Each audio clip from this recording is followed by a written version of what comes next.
for Miami, and the Heat have blown this open. Stolen again in the open floor.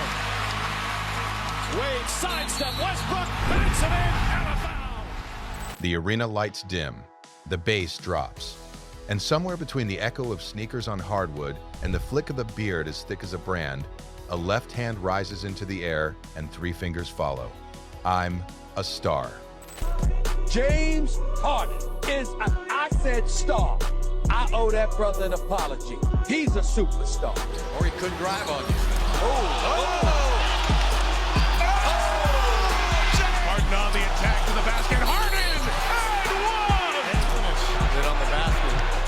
Again! Down to 4. That wasn't just confidence, that was a declaration. Because at his peak, there was no debate. Prime James Harden wasn't just an all-star. He wasn't just a scoring machine. He was an offense, a system, a philosophy, and for a stretch of years, the most unguardable player in the world. This is the story of how James Harden went from sixth man to superstar, from misunderstood talent to MVP, from Oklahoma City's spark plug to Houston's revolution. And by the end of this, you might find yourself asking a dangerous question. Was Prime Harden one of the greatest offensive players the NBA has ever seen? Let's rewind. Before the beard became iconic and the step back became a nightmare, James Harden was the third piece of a young dynasty in the making. In Oklahoma City, alongside Kevin Durant and Russell Westbrook, Harden was the quiet killer, the microwave scorer off the bench, the closer in disguise. He won Sixth Man of the Year in 2012 with the Oklahoma City Thunder, and that same season, the Thunder reached the NBA Finals. They were young, explosive, terrifying. Harden turned in a masterpiece in Game 4, having a nightmare right now in Game 5. Harden was crafty even then, already manipulating defenders with hesitation dribbles and awkward angles. But when the Thunder lost to the Miami Heat in the 2012 Finals, the front office faced a financial decision. And instead of keeping the trio intact, they traded Harden to the Houston Rockets. At the time, it felt like a mistake for Oklahoma City, because in Houston, something changed. No more bench role, no more sharing the spotlight, no more deferring. Harden didn't just become a starter. He became the engine, the primary scorer, the primary playmaker, the primary everything. And from the first game of the 2012-13 season, he made it clear this was his team now. He dropped 37 points and 12 assists in his Rockets debut. That wasn't a fluke, that was a preview. Houston handed him the keys, and Harden responded by turning the Rockets into a laboratory. Under coach Mike D'Antoni a few years later, the Rockets would lean fully into analytics, spacing, and isolation basketball. But even before that, Harden's style was evolving into something radical. He wasn't just scoring, he was controlling the geometry of the court. Think about it. When defenders guarded Harden, they weren't just reacting to speed or strength, they were reacting to deception, to rhythm, to hesitation. That step-back three became his signature weapon. A move so simple in theory and so devastating in execution that defenders began guarding him from the side, from behind, sometimes almost from the parking lot. Cold-blooded three to win the game! 50 points! The MVP is cooking. And yet, they still couldn't stop it. Between 2017 and 2020, Prime Harden reached a level that forced even his critics to admit something uncomfortable. This wasn't stat padding. This was dominance. In the 2017-18 season, he averaged 30.4 points per game and led the Rockets to 65 wins, the best record in franchise history. He won the MVP award. The offense was built around him in ways the league had rarely seen. Spread the floor, clear out, let Harden cook. But what made Prime Harden special wasn't just volume. It was efficiency under absurd pressure. Defenses trapped him at half court, sent double teams before he even crossed the logo, loaded the strong side, switched centers onto him. Nothing worked consistently. In 2018-19, Steph Curry is the MVP. And Steph Curry is the best basketball player in the NBA. He's the most valuable player to his team in the NBA, and that team happens to be by far the best team in the NBA. With all due respect to James Harden and Winner of the 2014-2015 Kia NBA MVP, Stephen Curry. He averaged 36.1 points per game, 36. In the modern NBA, that wasn't empty scoring. That was historic. He had a 32-game streak of scoring 30 or more points, a streak that hadn't been seen since the days of Wilt Chamberlain. For over 2 months, Harden walked onto the floor and guaranteed 30, sometimes 40, sometimes 50. And here's where it gets interesting. During that stretch, the Rockets were dealing with injuries. Chris Paul missed significant time. The roster was thin. But Harden didn't just keep them afloat. He carried them. Game after game, he manipulated defenders into fouls. He slowed the game down to his tempo. He weaponized free throws. And yes, critics hated it. People said it was boring, that it wasn't real basketball, that he was gaming the system. But ask yourself something. If it was that easy, why couldn't anyone else replicate it? Harden mastered the rules. He studied angles, timing, and defender tendencies like a scientist. When defenders reached, he hooked their arms. When they jumped, he leaned. When they sagged, he stepped back. He turned the pick and roll into a chess match. Big men were terrified. Switch onto him and risk being cooked. Drop back and give up the three.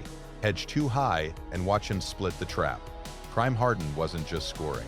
He was forcing teams to redesign their defensive schemes. And let's not forget something else that often gets lost in the noise. He was an elite playmaker. In 2016, Harden averaged 11.2 assists per game. That season, he led the league in total assists. He wasn't just isolating for his own shot.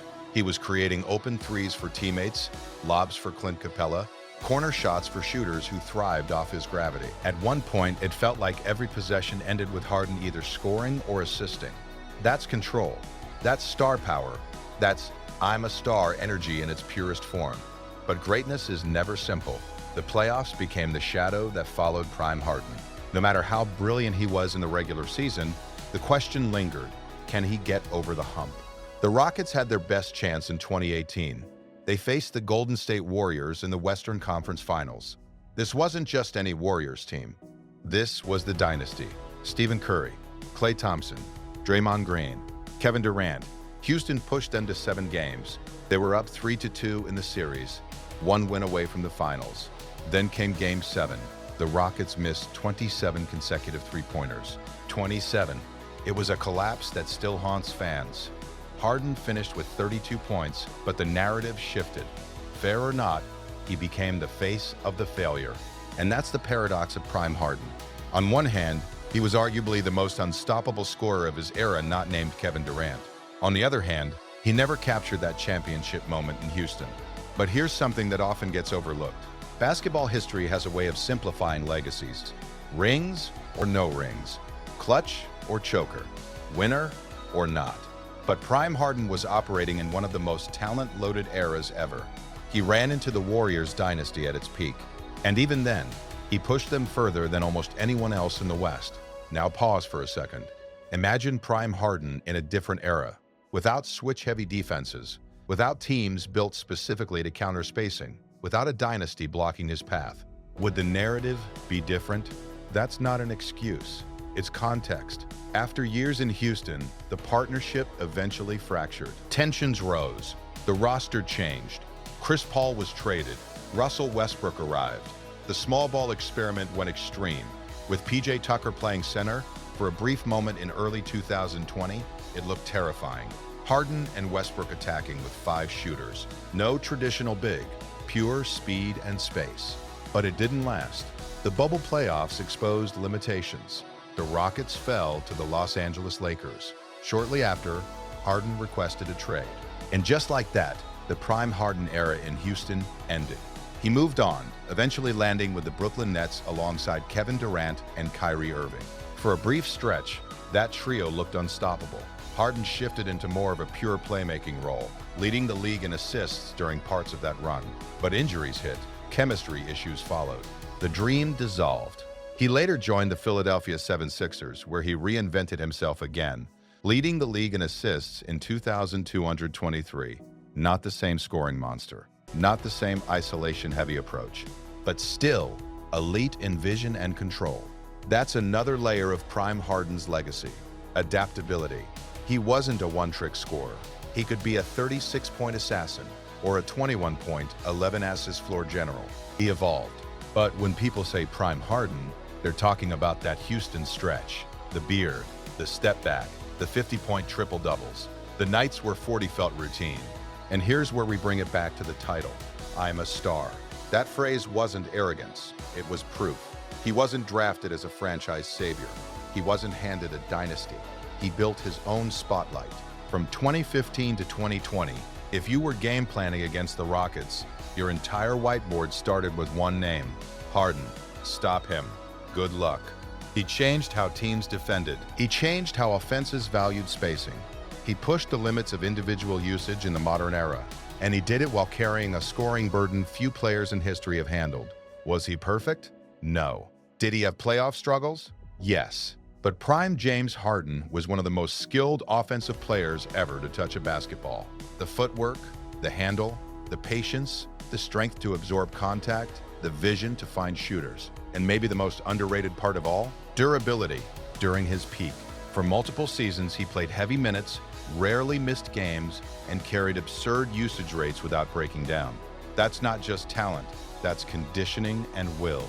So when you look back at the late 2010s, at the era dominated by LeBron, the Warriors, and superstar movement, there's a chapter that belongs entirely to one man: the isolation king of Houston, the step-back architect, the beard that became a brand, Prime James Harden.